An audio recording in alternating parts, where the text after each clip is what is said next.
दोस्तों नमस्कार। ज्ञानार्पण परिवार में एक बार फिर से मैं आप लोगों का हार्दिक स्वागत करता हूं, विनीत कुमार सिंह। आज हम लोग जो यूपी पेट के सिलेबस में पर्वत और पहाड़ी क्षेत्र लगा है उसके बारे में हम लोग अध्ययन करेंगे और विधिवत तरीके से देखेंगे। तो आइए हम लोग शुरुआत करते हैं। सबसे पहले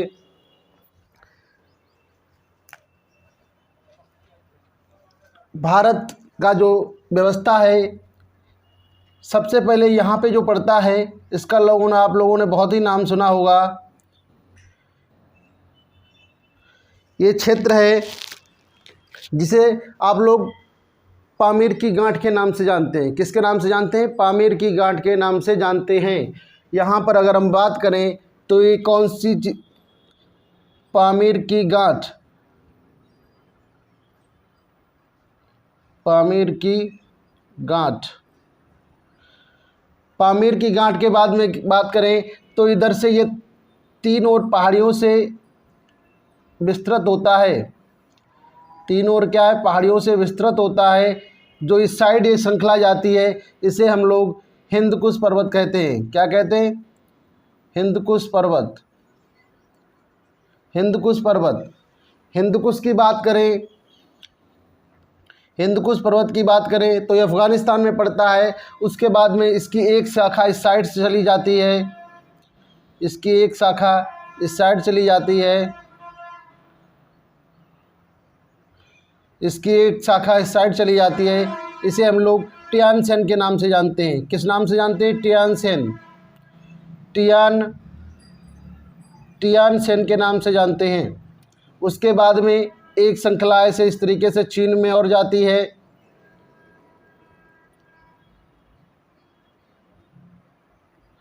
इसको हम लोग कुनलुन के नाम से जानते हैं। कुनलुन, कुनलुन के नाम से जानते हैं। तो पामीर की गांठ जिसे विश्व की छत कहा जाता है, पामीर की गांठ को क्या कहा जाता है? पामीर की गांठ को विश्व की छत कहा जाता है। विश्व की छत कहा जाता है। जैसे आप लोग जानते ही होंगे, देखो विश्व की छत क्यों कहा जाता है। इधर आप लोग देखिए, ये इसकी संरचना इस तरीके से है कि पूरे ऐसा लग रहा है ऊपर से छत टाइप की बनी हुई है, एक इधर से एक इधर से एक उधर। तो इसीलिए क्या है, विश्व की छत के रूप में इसको दिखाई देता है, इसीलिए इसको क्या कहा जाता है? विश्व की छत कहा जाता है। उसके बाद में एक इधर चीन में और टियान शेन, इधर दो पर्वत श्रेणियां जाती हैं, जिसका पहली वाली का नाम है टियान शेन और दूसरी वाली को हम लोग कुनलुन कहते हैं। इसके बाद में हम बात करते हैं जो महत्वपूर्ण पर्वतीय क्षेत्र हैं जो भारत के अंदर स्थित हैं, उनमें से प्रश्न बनने के चांसेस ज़्यादा रहते हैं। तो अगर हम बात करें तो एक पर्वत श्रेणी हमारी पड़ती है यहाँ पे, एक पड़ती है यहाँ पर,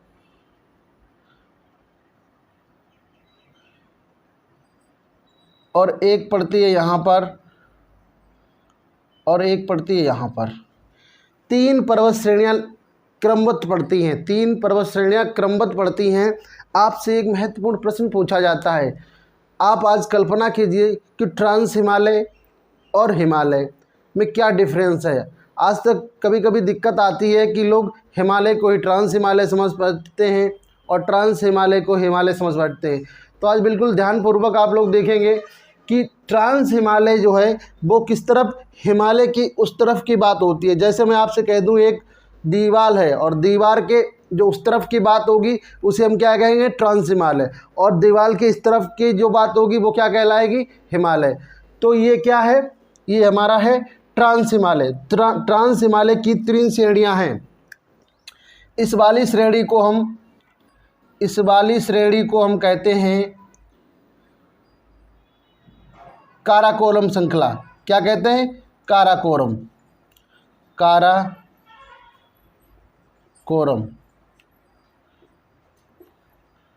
और इस वाली को हम कहते हैं लद्दाख। इस वाली को क्या कहते हैं? लद्दाख। जो पहली वाली श्रेणी पड़ती है उसे हम लोग क्या कहते हैं? उसको हम कहते हैं काराकोरम।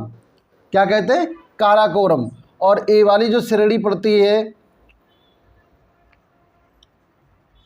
इसे हम लोग लद्दाख कहते हैं। और इसके बाद में एक श्रेणी और पड़ती है इधर, इस श्रेणी को हम लोग जास्कर कहते हैं। जास्कर। तो ट्रांस हिमालय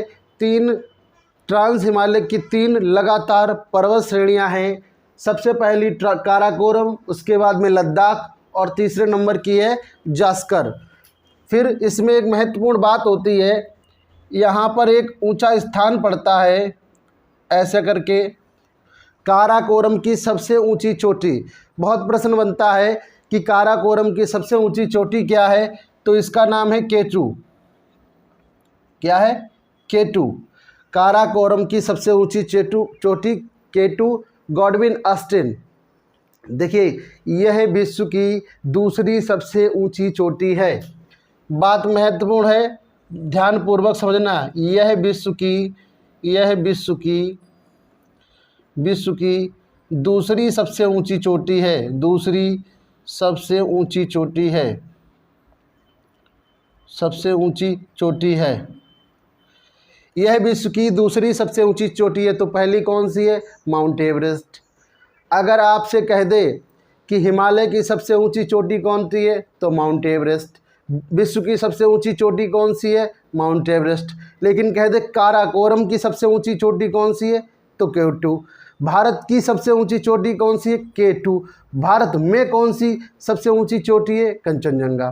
देखो, जो K2 क्षेत्र पहले भाग किसका था? भारत का, लेकिन इस पर कब्जा किसका है? POK का। तो इसीलिए ये विवादित में रहती है। निर्विवादित की बात की जाए तो कंचनजंगा। भारत में स्थित सबसे ऊंची चोटी कंचनजंगा, और भारत की सबसे ऊंची चोटी K2। और दूसरे सबसे बड़ी चोटी कौन सी है? K2।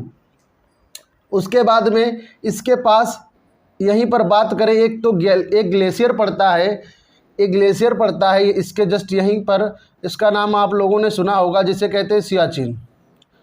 कौन सा ग्लेशियर पड़ता है? सियाचिन ग्लेशियर।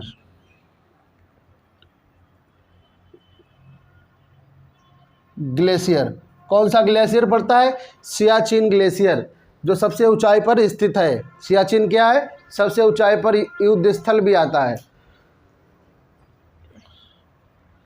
बात करें तो यहाँ पर सियाचिन पर एक हमारा ऑपरेशन चला था 1984 में, ऑपरेशन मेघदूत।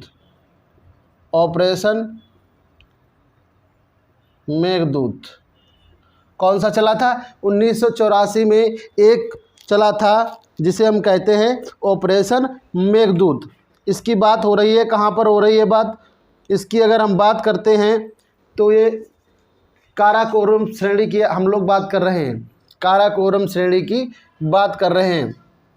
अगर काराकोरम श्रेणी की बात करें तो इसके 2 नामों से और जानी जाती है। काराकोरम श्रेणी 2 नामों से और जानी जाती है। इसे हम कह सकते हैं, काराकोरम को हम क्या कह सकते हैं?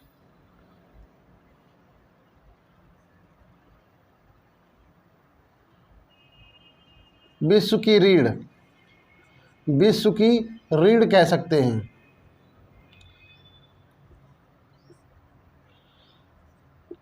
विश्व की रीढ़ किसे कह सकते हैं? काराकोरम श्रेणी की। तो इतनी बात समझ में आई होगी। ग्लेशियर कहाँ पे पड़ता है? ये यहीं पर पड़ता है। यहाँ पर 4-5 और ग्लेशियर पाए जाते हैं, महत्वपूर्ण ग्लेशियर हैं, जिसे हम लोग, देखो, ग्लेशियर का मतलब क्या होता है? ग्लेशियर का मतलब होता है ठंडा स्थान। वो सबसे ठंडा, मतलब जहाँ पर ज़्यादा बर्फ़ हो तो उसी को कहते हैं। तो इसके बाद में अगर हम बात करते हैं तो यहाँ पर कुछ ग्लेशियर और पड़ते हैं, महत्वपूर्ण है, क्योंकि टॉपिक में ग्लेशियर दिए हुए हैं तो इस पर ध्यान रखना पड़ेगा। तो एक तो हो गया सियाचिन, पहला सियाचिन। उसके बाद में दूसरे की अगर बात करें तो बाल्टोरो। तीसरे की बात करें तो साल्टोरो। चौथे की अगर बात करते हैं बैफो। और पांचवें की अगर बात करें तो जुमा। ये कौन से? ये 5 ग्लेशियर पड़ते हैं। कहाँ पर? हमारे काराकोरम श्रेणी में पड़ते हैं। यहाँ पर थोड़ी समस्या, मिस्टेक हो गई। दूजा है यहाँ पे, दूजा। हाँ, तो ये 5 हो गए, सियाचिन, बाल्टोरी, साल्टोरी, बैफो और दुजा। तो इतने ग्लेशियर ये पड़ते हैं कहाँ पर, काराकोरम श्रेणी में। उसके बाद में हम दूसरी श्रेणी की अगर बात करें तो आते हैं लद्दाख पर। तो लद्दाख की श्रेणी की सबसे ऊंची चोटी जिसका क्या नाम है, जिसे कहते हैं राकापोसी। क्या कहते हैं, राकापोसी। लद्दाख श्रेणी की सबसे ऊंची चोटी। देखो बिल्कुल हर जितने भी पर्वत होंगे, हर पर्वत में से एक सबसे ज़्यादा ऊंचा स्थान होता है जिसको हम लोग चोटी के नाम से जानते हैं। तो बिल्कुल ध्यान रखना, हर पर्वत की अलग अलग चोटियों को देखेंगे और विश्व से उसका कंपैरिजन भी करेंगे। तो अभी तक आप लोग हिमालय की चोटी के बारे में जानते थे। आज हम बात कर रहे हैं ट्रांस हिमालय, हिमालय के उस तरफ की बात कर रहे हैं। तो काराकोरम, लद्दाख और जास्कर, ये कौन सा क्षेत्र है, ट्रांस हिमालय का क्षेत्र है। उसके बाद में राकापोसी हो गई। राकापोसी के बारे में अगर हम बात करें तो एक महत्वपूर्ण बात बनती है कि राकापोसी सबसे तीव्र ढलान वाली चोटी है, सबसे तीव्र ढलान वाली चोटी है, तीव्र ढलान वाली चोटी है। देखिए एक चोटी होती है ऐसे करके, एक चोटी होती ऐसे बिल्कुल, तो ये तीव्र ढलान वाली एकदम से ऊपर से नीचे तक बिल्कुल सपाट है। तो तीव्र ढलान वाली चोटी कौन सी है, राकापोसी। उसके बाद में हम बात करें, ये सबसे नीचे श्रेणी पड़ती है कौन सी, जास्कर श्रेणी। ठीक है, अब जास्कर श्रेणी के बाद में अगर हम बात करें तो अब यहाँ पर हमारा स्थान पड़ता है कौन सा, हिमालय। अब अगर हम किसकी बात करें, अगर हम बात करें तो हिमालय की बात करते हैं, हिमालय की बात करते हैं। तो ये लोकेशन है हिमालय की, ये किसकी बात हो रही है, हिमालय की। बृहद हिमालय या हिमालय एक ही बात है, हिमालय बृहद हिमालय एक ही बात है। तो ये कौन सी श्रृंखला है जिसे हम कह सकते हैं बृहद हिमालय। बृहद हिमालय ये हमारा क्या है, महान हिमालय है, इसको हम कहते हैं हिमालय।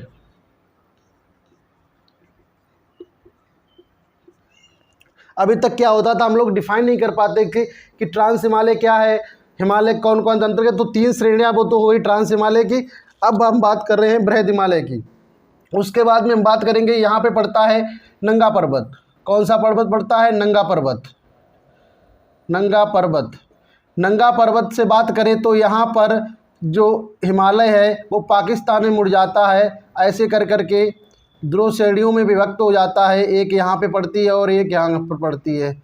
तो ये 2 श्रेणियों में विभक्त हो जाता है हिमालय, कहाँ पर, पाकिस्तान में। इस श्रेणी को हम लोग कहते हैं सुलेमान श्रेणी। क्या कहते हैं, सुलेमान पर्वत, सुलेमान। और इसे हम कहते हैं क्या, किरथर। क्या कहते हैं, किरथर। तो 2 भागों में अगर पूछा जाए हिमालय को पाकिस्तान में किस नाम से जानते हैं, तो सुलेमान और किरथर के नाम से जानते हैं। उसके बाद में इधर बात करें तो ये नामचा बरवा, ये क्या है, नामचा बरवा। नामचा बरवा एक स्थान पड़ता है जिसे क्या कहते हैं, नामचा बरवा। नामचा बरवा से हिमालय क्या है, नीचे की तरफ मुड़ जाता है। कहाँ से मुड़ जाता है, ऐसे करके ये नीचे की तरफ हिमालय मुड़ जाता है। और इस हिमालय को क्या है, ये म्यांमार और भारत की सीमा बनाने का काम करता है यहाँ पर। फिर इस पर अगर पूछे म्यांमार में इसको क्या कहा जाता है, तो अराइका नोमा,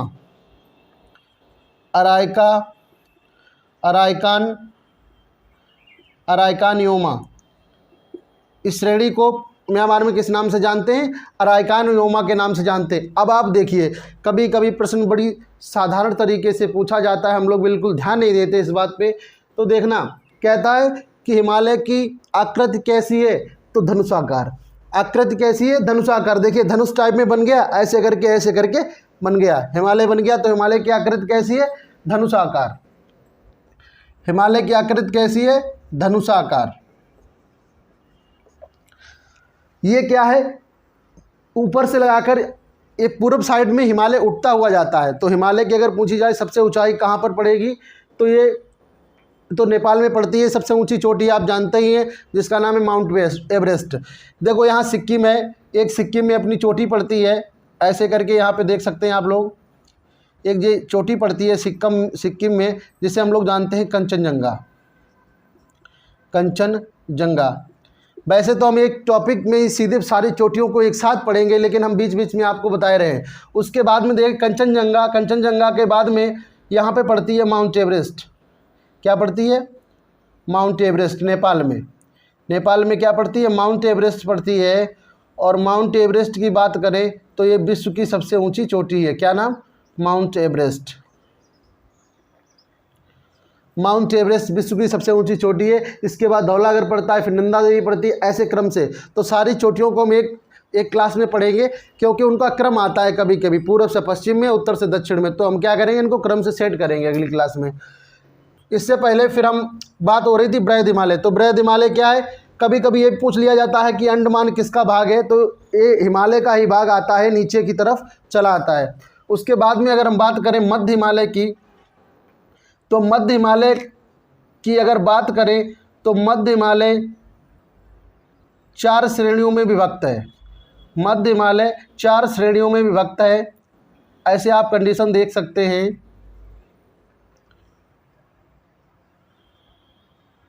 मध्य हिमालय 4 श्रेणियों में विभक्त है।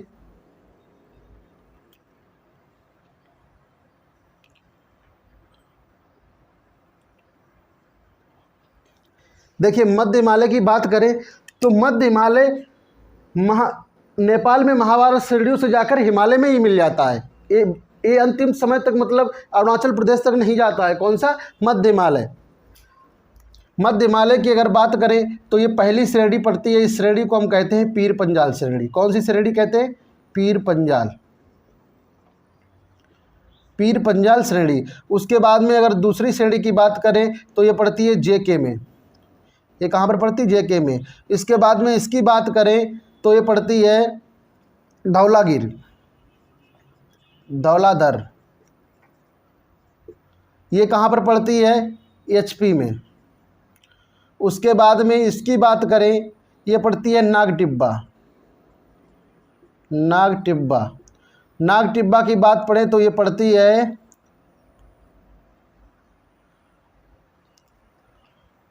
यूके में, उत्तराखंड।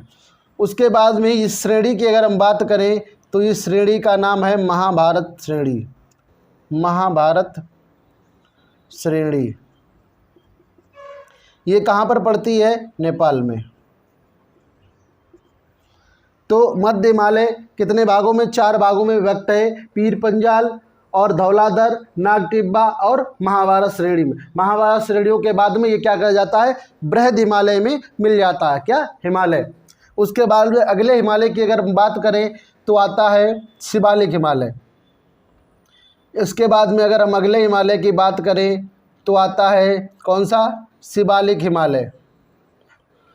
शिवालिक हिमालय छोटी छोटी पहाड़ियों के रूप में विभक्त है। कैसे?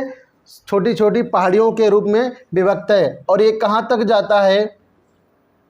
अगर इसकी हम बात करें तो ये बिहार के पास से गायब हो जाता है और फिर से ये अरुणाचल प्रदेश की तरफ दिखाई देता है। कहाँ पर दिखाई देता है?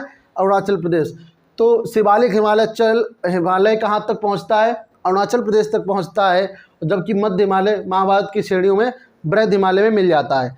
तो कभी कभी एक प्रश्न बनता है, आपसे पूछा भी जाता है यहाँ पर कि गारो खासी जयंतियाँ किसका भाग हैं? तो इस पर आप लोग थोड़ा ध्यान देना। जब हम दक्षिण का पठार पढ़ाएंगे तब बताएंगे किसका भाग है। उसके बाद में अगर हम बात करते हैं शिवालिक हिमालय की, ये शिवालिक हिमालय यहाँ से यहाँ तक पड़ता है। शिवालिक हिमालय, शिवालिक हिमालय। और इसको हम कहते हैं क्या? मध्य हिमालय। मध्य हिमालय, मध्य हिमालय। तो आप लोग आज इतना ही रखते हैं।